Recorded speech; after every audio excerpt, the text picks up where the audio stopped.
नारायणं नमस्कृत्यं नरं चैव नरोत्तमं देवी सरस्वतीं व्यासं ततो जयमुदीरये।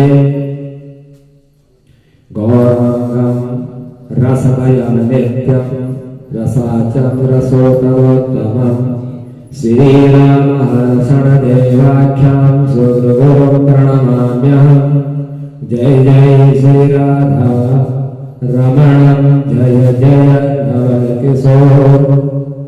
जय गोपीचित चोर प्रभु जय जय माखन चोर। बोल बाके बिहारी लाल की, बोल राधा रानी सरकार की जय, बोल साचे दरबार की जय। परम पवित्र पूर्णिमा फल प्रदान करने वाला कार्तिक मास भगवान को अत्यंत प्रिय लगने वाला, जो मनुष्य के समस्त पापों का हरण करते हैं, मनुष्य को वैकुंठ धाम प्रदान करते हैं। मनुष्य के द्वारा किया हुआ कोई भी शुभ कर्म जो कभी व्यर्थ नहीं जाता। तप का फल और भगवान की भक्ति का फल या मनुष्य को जो है जन्म जन्मांतर जो है प्राप्त होते रहेगा। वह सूजी महाराज, जिस व्यक्ति ने संसार से माया मोह को जो त्याग देता है, वही जो इस संसार में परम पवित्र परम धाम को प्राप्त करने का मार्ग जो है सुलभ कर लेता है। कि जड़ भरत इनका दृष्टांत है कि जो नाम ही जिनका जड़ भरत है, जो इतने मूर्ख थे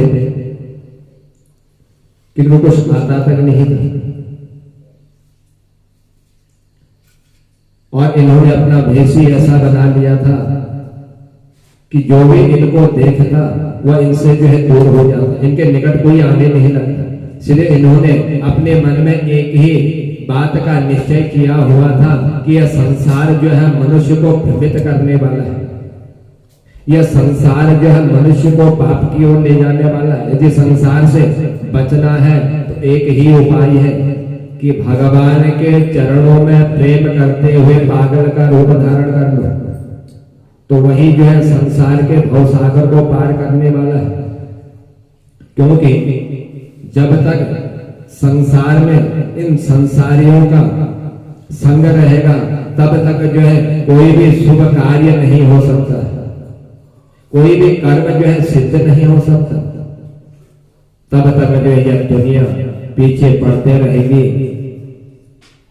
और दुनिया के मतलब के मनुष्य संसार में जो है प्राप्त होते रहे।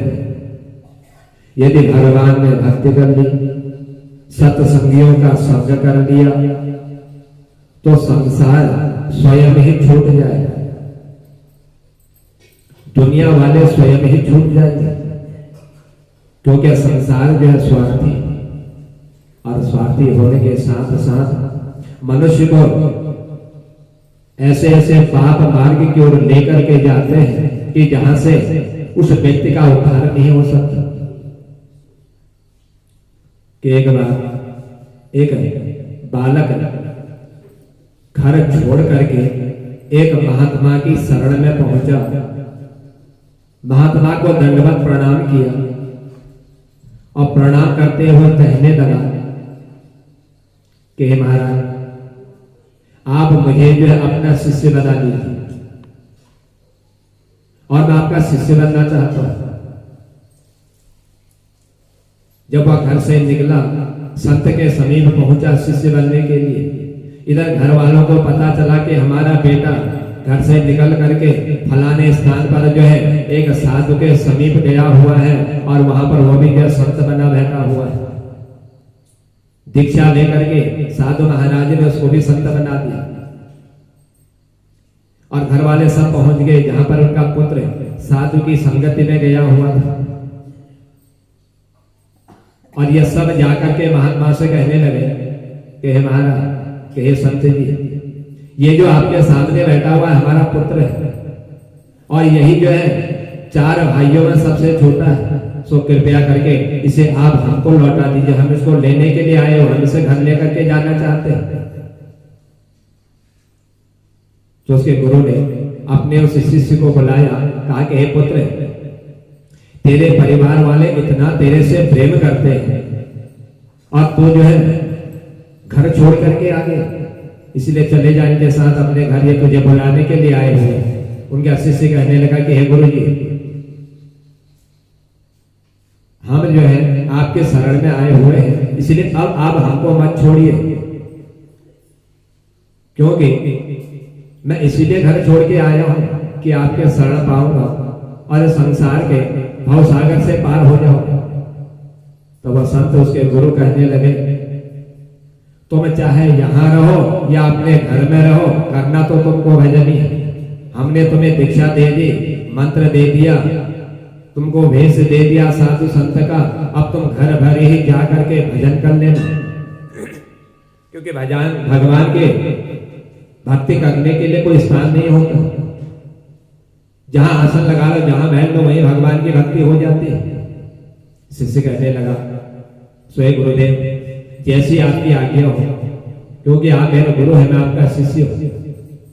इतना कहते हुए अपने गुरु के आदेश को पा करके या अपने घर की ओर चला गया, अपने घर वालों के साथ। उसके घर वाले बड़े प्रसन्न हो गए और प्रसन्न होकर के कि हमारा पुत्र जो है लौट करके आ गए, बड़े खुश हुए।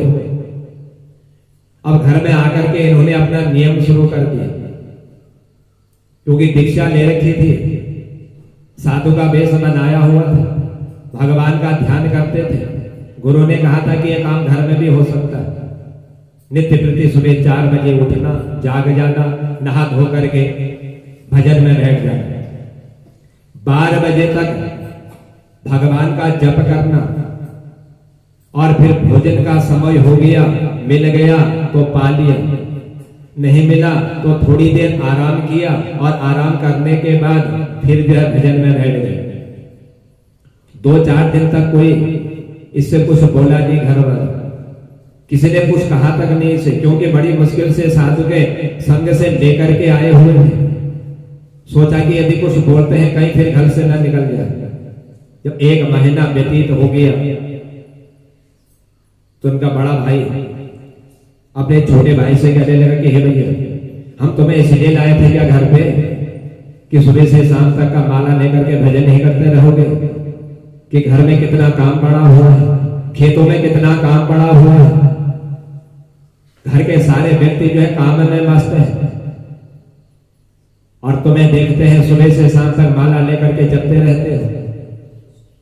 तो ये अपने भाई से कहने लगा कि हे भैया सुनो, कि हम खुद यहाँ साधु के संग से खुद नहीं आए हुए, रखना हो तो रख लो, नहीं तो हम तो महात्मा बने हुए, चले जाएंगे घर से, कहीं भी रह लेंगे, चाहे मुझे यहां ये कर्म करना हो, चाहे कहीं और जाकर के मुझे यह माला जपनी, मैं ये काम यहां करूं चाहे वहां करूं, चाहो तो रख लो, नहीं तो मैं मेरे गुरु के आश्रम की ओर चला जाता।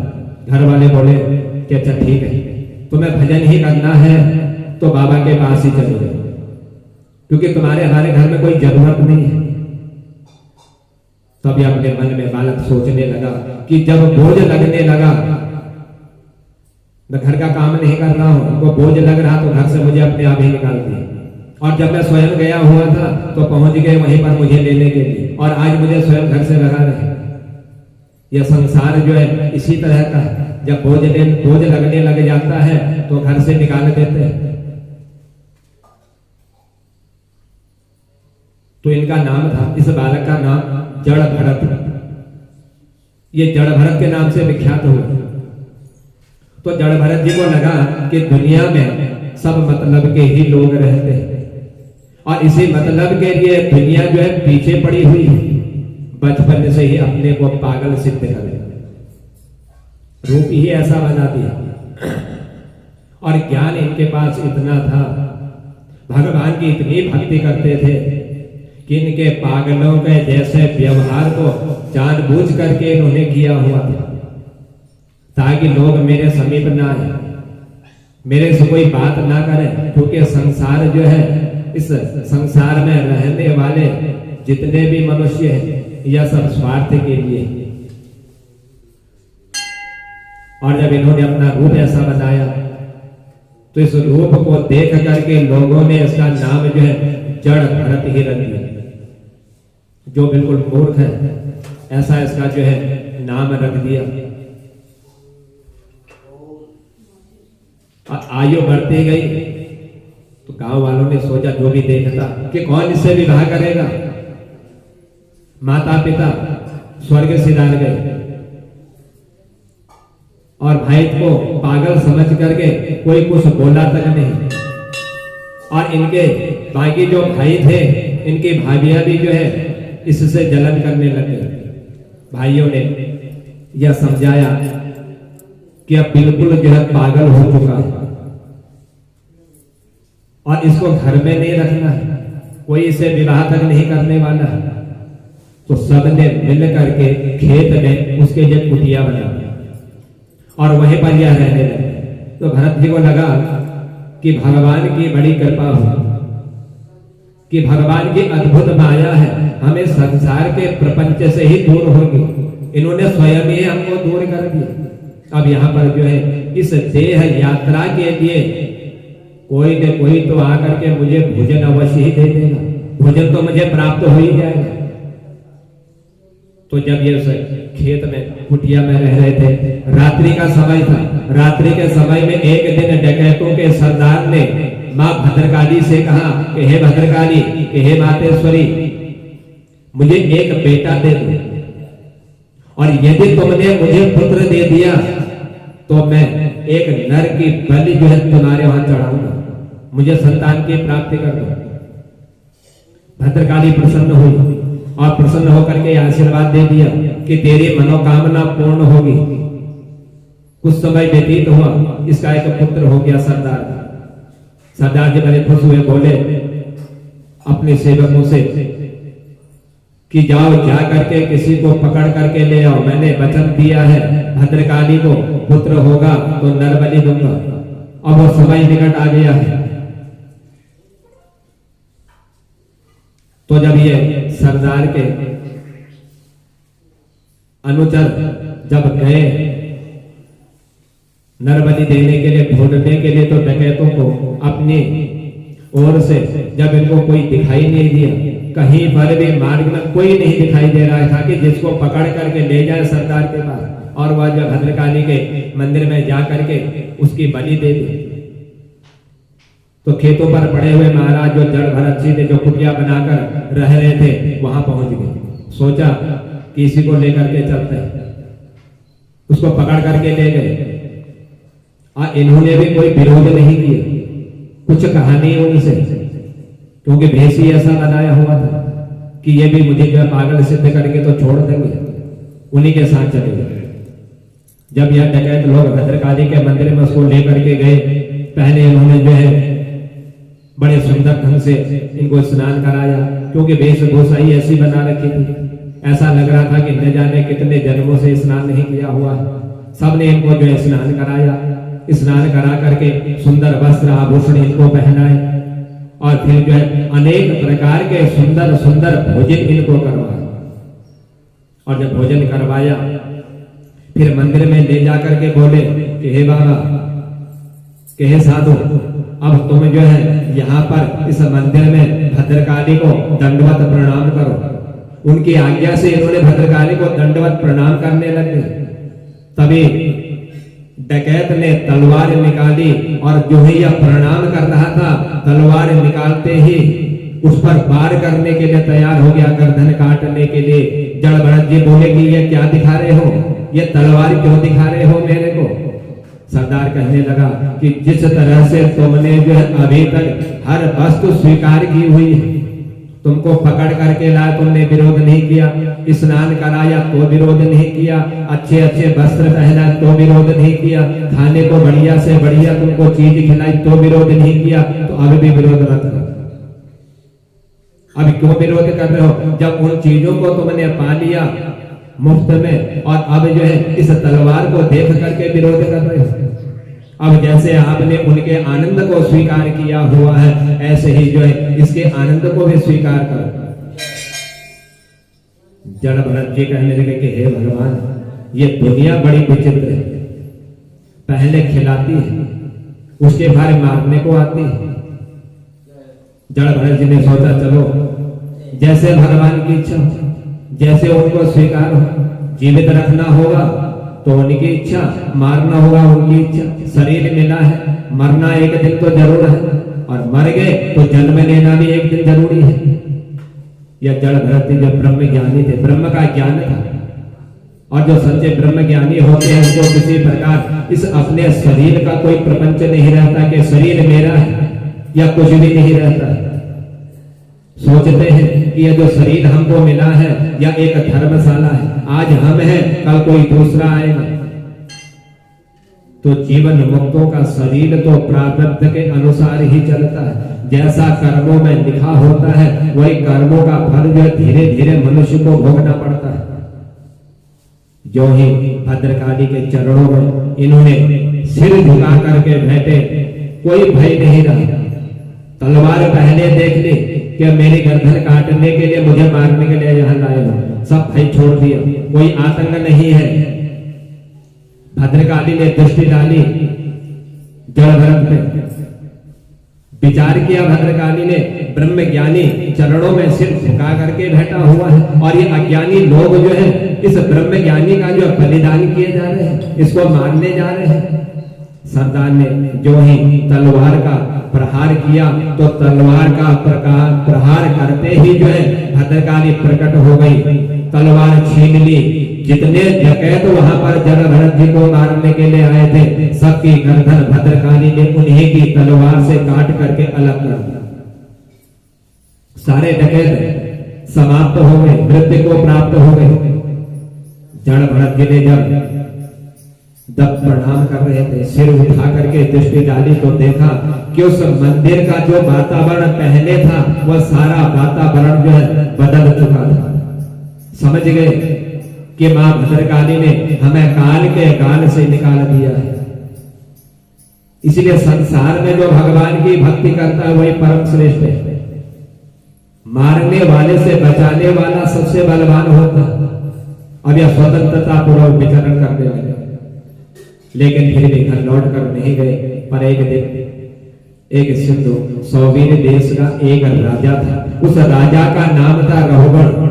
यह सत्संग करने के लिए पालकी में बैठ करके कपिल मुनि के आश्रम की ओर जा रहा था। अचानक उनकी पालकी में जितने कहार लगे हुए थे पालकी को उठाने के लिए, उसमें से एक कहार बीमार पड़ गया। कहारों ने निवेदन किया कि हे सरकार, कि हे राजा, एक साथी अचानक जो है बीमार पड़ गया है, अब क्या करें? तो राजा ने कहा कि जो मिल जाए उसे पकड़ करके ले आओ, क्योंकि हमें सत्संग में जाना है। जो भी मिले उसको लेकर के आ गया। अब ये गए ढूंढने के लिए, कोई मिला ही नहीं इनको। सामने देखा कि जड़ भरत जी चले आ रहे। जड़ भरत जी को देख करके कहारों ने समझा कि यही जो है पालकी को उठाने लायक। शरीर भी हष्ट पुष्ट है, दिखने में भी मोटा, और यह जो है भार को भी अच्छी तरह से ढो लेगा। इन्हीं को पकड़ करके ले गए और जड़ भरत जी से कहने लगे कि हे साधु, हे बाबा, हे महात्मा, इधर आओ। सिंधु देश के, सौवीर देश के राजा यहाँ पर विराजमान है और महाराज की पालकी में तुम लग जाओ, उनकी पालकी उठानी है। तो जड़ भरत जी कहने लगे ठीक है, धर दो कंधे पर। बीमार को हटा दिया, महाराज जी को लगा दिया। अब कहारों की चलने की गति जो है बड़ी तीव्र होती है, तेज चलते नहीं चलते तो यह राजा इनको डांटता। और यह महाराज जीवन में पहली बार इन्होंने जो है बोझा ढोया था, उस पालकी में कंधा लगाया हुआ था और धीरे धीरे मस्त होकर के चल रहे थे। क्योंकि जो महापुरुष संत होते हैं वह जमीन पर देख देख करके चलते हैं कि कोई कीड़ा हमारे पैर में आकर के मृत्यु को प्राप्त न हो जाए, इसलिए चरण को जो है देख देख करके डालते हैं, कोई चींटी न मर जाए, कोई जीव न मर जाए। और ये कहार जो है तेज तेज चलने का प्रयास कर रहे थे, पर इनको जड़ भरत जी को जो है कुछ भी असर नहीं हो, ये अपनी ही चाल में चले जा रहे थे, जैसे चलना है वैसे ही चले जा रहे हैं। अचानक जो है जमीन पर इनकी नजर दृष्टि पड़ी हुई थी, जो ही पैर आगे को बढ़ाने ही वाले थे कि पैर के नीचे इनको जो है एक चींटी दिखाई दी। उस चींटी को बचाने के लिए जड़ भरत जी कूद गए, छलांग लगा दी, और छलांग जो ही लगाई, पालकी में जो राजा बैठा हुआ था वह दौड़ने लग गया पालकी के साथ ही। तो पालकी डगमगाई, राजा का सर जो है उस पालकी के ऊपर हिस्से में जा लगा, चोट लगी राजा को, क्रोधित हो गया राजा, और क्रोधित होकर के कहने लगा कि हे मेरी पालकी के भार को ढोने वालों, क्या तुम्हें ठीक से चलना नहीं आता? और तुम जो है ऐसे मर मर करके क्यों चल रहे हो, और क्यों पालकी को हिला रहे हो? मेरे सिर में चोट लग चुकी है। राजा को ऐसा क्रोधित हुआ देख करके इन कहारों ने हाथ जोड़ करके कहा कि हे सरकार, हे महाराज, इस पालकी को जिसने हिलाया है उसको हमने देखा हुआ है, यह जो अभी नया नया हमने लगा रखा है इस पालकी को उठाने के लिए, इसको चलना नहीं आता, धीरे धीरे चलना, और इसने इस पालकी को हिलाया हुआ है। ऐसा लगता है कि जैसे इसने कभी जीवन में भोजन ही नहीं किया, और अब हम पर क्यों नाराज हो रहे हो? सो हे महाराज, आप इसी को समझाइए। राजा ने नीचे झुक करके देखा जड़ भरत जी के शरीर को, हष्ट पुष्ट। जब राजा ने इनका ऐसा शरीर देखा तो राजा जो है हंसने लगे, हंसते हुए कहने लगे कि देखो यह दिखने में बड़ा मोटा ताजा था। अब राजा जो इसको देख करके कह रहे हैं कि देखो कितना दुबला पतला आदमी है जो मेरे भार को ढो रहा है, इसके कंधों पर इतना बोझ तुमने कैसे इस पालकी का लाद दिया? तुम लोग अभी अभी लगे हो, ये बेचारा कब से पालकी ढो रहा है, इसलिए बेचारे को बड़ा कष्ट हो रहा है। इस भार के कारण जड़ भरत जी समझ गए, चुप रहे, कुछ नहीं बोले। फिर चींटी आगे, फिर उछल गए, फिर पालकी हिलने लग गई। जब दोबारा पालकी हिली तो राजा को क्रोधित हो गए, और क्रोधित होकर के कहने लगे कि हे मतवाली, तू जानबूझ करके यह नाटक कर रहा है, तू जानबूझ करके पालकी हिला रहा है ताकि ये मुझे जो पालकी से हटा दे, मैं इनके बोझ को सहन नहीं कर पाऊंगा। लेकिन सुन ले, तू चाहे कुछ भी कर ले, लेकिन तुझे मैं पालकी से नहीं हटाने वाला, और यदि तूने ऐसा ही करते रहा तो मुझे दंड दे दूंगा, और ऐसा दंड दूंगा जैसे यमराज पापियों को देते हैं, और दंड दे करके उन पापियों को जो है बड़े बड़े नरकों में डाल देते हैं। उन्हीं यमराज की तरह, उन्हें पापियों की तरह मैं भी तुझको तो है दंड दूंगा। जड़ भरत जी को लगा कि यदि अब नहीं बोला तो यह राजा जो है ऐसे ही बोलता रहे, अब मुझे बोलना ही पड़ेगा। अभी तक चुप था, लेकिन अब बोलना पड़ेगा, नहीं बोलता हूं तो राजा यही कहे, बार बार बोलता रहे, लेकिन इसके बोलने पर मुझे कोई फर्क पड़ने वाला नहीं है, परंतु मेरा अपमान करने से यह जरूर जो है नरक में जाएगा, क्योंकि मेरा अपमान कर रहा है मेरे शरीर को देख करके, और यह नरकवासी हो जाएगा। इसीलिए यदि इसको नरक से बचाना है तो मुझे अवश्य बोलना पड़ेगा। तो आज जीवन में जड़ भरत जी पहली बार बोले, और पहली बार बोलते हुए कहने लगे कि हे महाराज, तेरा कल्याण हो। सूजी कहने लगे कि हे ऋषिमुनियों, जो साधु संत होते हैं वो एकदम से जल्दी से बोलते नहीं, जब संत की कृपा में वाणी प्रकट होती है तो समझ लो कि निश्चय ही उस व्यक्ति का, उस जीव का जो है कल्याण हो जाता है। तो आज बोले जड़ भरत जी, संत है, ब्रह्म ज्ञानी है, जब कोई पात्र दिखाई देता है तभी बोलते। जड़ भरत जी समझ गए कि राजा जो है यह बहुगुण है, रहुगण का यह पात्र है, संतों में श्रद्धा दिखती है, सत्संग भी हो जाता है, थोड़ी सी कसर और कर किया राजा रजोगुणी है या तामसी है, इसको अपने राजा का होने का बड़ा अभिमान है। यदि इसको यह राजसी अहंकार इसका निकाल दिया जाए तो यह योग के पात्र हो जाए। या मेरा इसने अपमान किया हुआ, यह नरक में गिरेगा, और नरक में गिरेगा तो बदनामी हमारी होगी।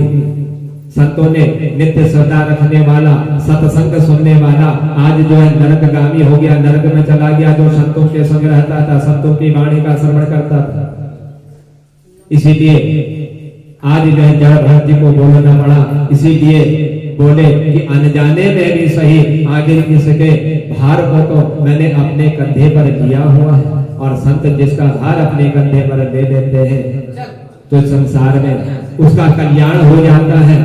इसीलिए जड़ भरत जी कहने लगे कि हे राजा, तुम किसे दंड देने की बात कर रहे हो?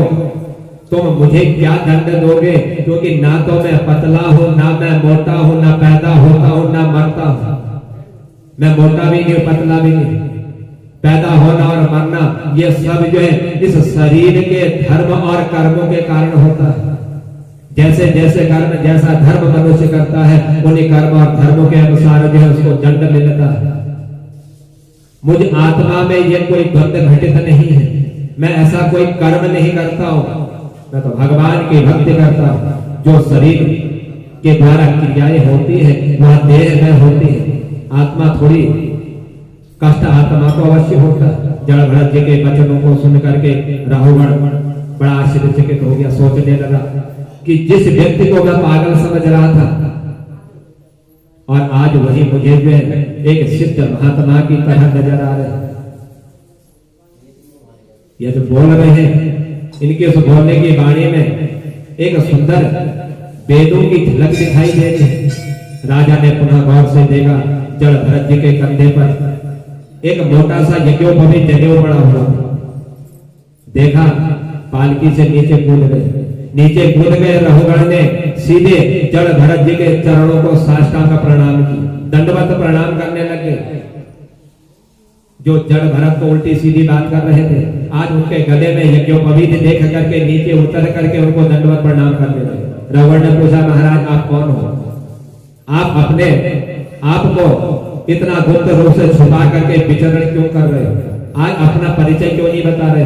मैं तो आपको पहचान ही नहीं पाई। आपका यज्ञोपवीत बता रहा है कि आप सच्चे कोई ब्रह्मज्ञानी, कोई ब्राह्मण है। मैं संसार में किसी से नहीं डरता, पर यदि मुझे डर लगता है तो केवल ब्राह्मण के क्रोध से मुझे डर लगता है, और मैं किसी चीज से भयभीत नहीं होता हूं, और ना ही मैं किसी चीज से डरता हूं। तो ये महाराज, मुझे ब्रह्मकुल में का बड़ा अपमान लगता है, डर लगता है, क्योंकि ब्राह्मण यदि क्रोधित हो जाता है तो वह केवल व्यक्ति को ही नहीं बल्कि पूरे वंश का जो है विनाश कर देता है। इसलिए हे महाराज आप कौन हैं? जड़ भरत जी मुस्कुरा करके बोले कि हे राजा, मैं भी एक ब्राह्मण हूं, लेकिन जैसा आप सोच रहे हो मैं वैसा नहीं। मैं बड़ा सीधा साधा ब्राह्मण हूं। आपको मुझसे डरने की कोई आवश्यकता नहीं है। जो कुछ कहना है निर्भय होकर के मुझे बताइए, निर्भय होकर के मुझे आप अपना परिचय दे दीजिए। रहुगण ने कहा कि हे महाराज, बस मेरे घर में आपके शब्दों के प्रति अब कोई जिज्ञासा नहीं है। मेरे मन में जितना था वह मैंने आपसे कह दिया। आपने अभी अभी कहा कि मैं मोटा भी नहीं हूं, पतला भी नहीं हूं, छोटा भी नहीं हूं, बड़ा भी नहीं हूं, मेरा जन्म भी नहीं होता है, मेरा मरण भी नहीं होता है। ये सब तो ठीक है, पर आपने कहा कि मुझे सुख दुख आदि कोई भी वस्तु जो है प्रभावित नहीं करती। यही बात मेरे समझ में नहीं आ रही है। देखिए महाराज, यदि कोई चूल्हा जलाए, चूल्हे को जला करके उसमें बर्तन रखे, बर्तन में पानी रख दे, उस पानी में चावल रख दे, तो पहले उस आग के द्वारा वो बर्तन गर्म होगा, फिर पानी गर्म होगा, फिर वह चावल बनेगा। तो यही जो है इस संसार का भी नियम है। इसी प्रकार जो है शरीर में पीड़ा होती है, इंद्रियों को कष्ट होता है, इंद्रियों को कष्ट होता है तो मन को कष्ट होता है, मन को कष्ट होता है तो तो शरीर में स्थित जो आत्मा है उस आत्मा को कष्ट होता है। फिर आपने यह कैसे कह दिया कि मुझे आत्मा को कोई सुख और दुख प्रभावित नहीं करता है, कोई उसको किसी प्रकार जो है कष्ट नहीं देता है। तो राजा ने प्रश्न किया कि ये तो सुख दुख कौन भोगता है? जड़ भरत जी बोले कि ये जो मन है, ये मन में जितने भी सुख और दुख है ये सब मूल के कारण है। मन की अनुकूलता से मनुष्य जो है दुख पाता है और मन की अनुकूलता से मनुष्य जो है सुख पाने वाला होता है। यानी कि जैसा कर्म मनुष्य करता है, यदि पाप कर्म करेगा तो दुख भोगेगा, और यदि वह जब पुण्य कर्म करेगा, भगवान की भक्ति करेगा, दान पुण्य भजन कीर्तन सत्संग करेगा, तो उसके द्वारा मन को दुख नहीं होगा या मन दुखी नहीं होता।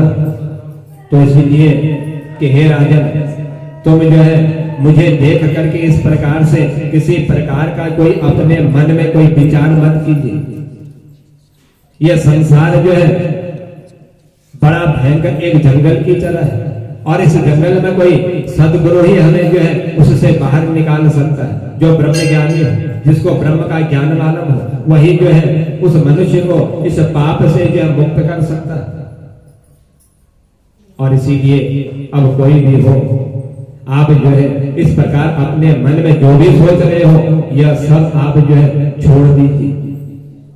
क्योंकि संसार में मनुष्य शरीर प्राप्त हुआ, सुख और दुख जो है प्राप्त होता ही है।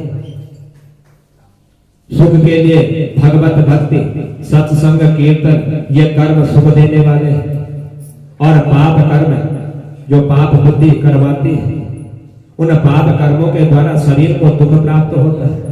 मनुष्य स्वयं जो है सुख और दुख को ग्रहण करने वाला, यह सब जो है प्रारब्ध के कर्मों के द्वारा ही मनुष्य को प्राप्त होता है। जड़ भरत की ऐसी बातों को सुन करके यह रघुगण राजा जो है बड़े आश्चर्यचकित हो गए।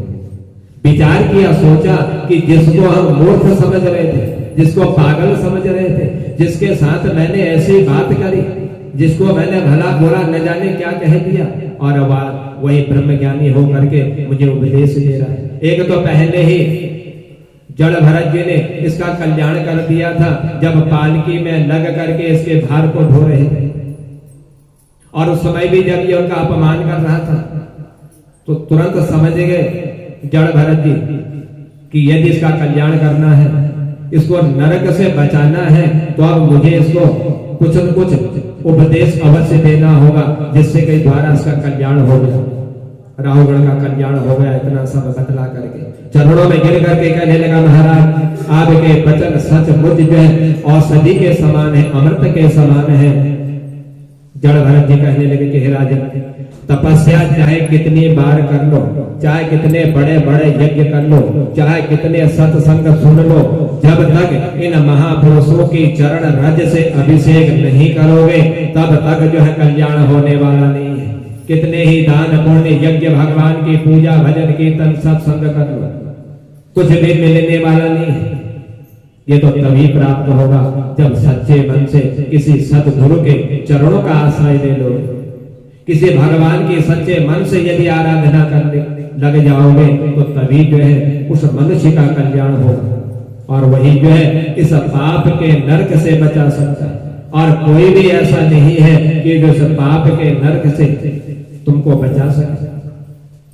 इसलिए तुमने जो भी कहा, अपने मन में जो विचार किया, यह सब कुछ त्याग दो, सत्संग करो, भजन कीर्तन करो, सत्संगी मनुष्यों के संग में रहो। यदि अपना उद्धार चाहते हो, अपना कल्याण चाहते हो, क्योंकि मैंने तुम्हारा कल्याण कर दिया, लेकिन अब तुमको भी जो है अपने कल्याण के लिए कोई ऐसा मार्ग जो है अवश्य ढूंढना होगा। इसलिए जाओ, सत्संग में भक्ति करो, भगवान का भजन कीर्तन करो, और यही जो है तुम्हारा उद्धार करने वाला होगा, और तुमको जो है पाप से बचाने वाला यही होगा। इतना कहते हुए जड़ भरत जी ने उस रघुगण राजा का उद्धार कर दिया। उद्धार करते हुए जब इस रघुगण ने अपना शरीर त्यागा, उस शरीर को त्याग करके यह रघुगण जो है अपने समस्त पाप कर्मों का प्रायश्चित करता हुआ भगवान के वैकुंठ धाम पहुंच गया। वैकुंठवासी हो गई। तो इसी तरह से जड़ भरत जी ने इसका उद्धार किया, वैकुंठवासी इसको बनाया। इसीलिए जो व्यक्ति भगवान की भक्ति का मार्ग श्रवण कर लेता है, सत्संग कर लेता है, साधु संतों का संग कर लेता है, वही संसार में जो है भगवत भक्ति की कृपा से वैकुंठ धाम को जाने का जो है मार्ग सुलभ कर लेता है। यह संसार अनित्य है, इस पे रहने वाला नहीं है। यह संसार में मनुष्य जन्म लेता है तो मृत्यु उसकी निश्चित होती है। इसीलिए इस मनुष्य शरीर का उद्धार करने के लिए सत्संग, भजन, कीर्तन, भगवान की भक्ति यही एकमात्र साधन है जिससे नर शरीर को प्राप्त करता हुआ मनुष्य है मोक्ष का साधन प्राप्त कर लेता है। बोल भागे हरि लाल की, बोल राधा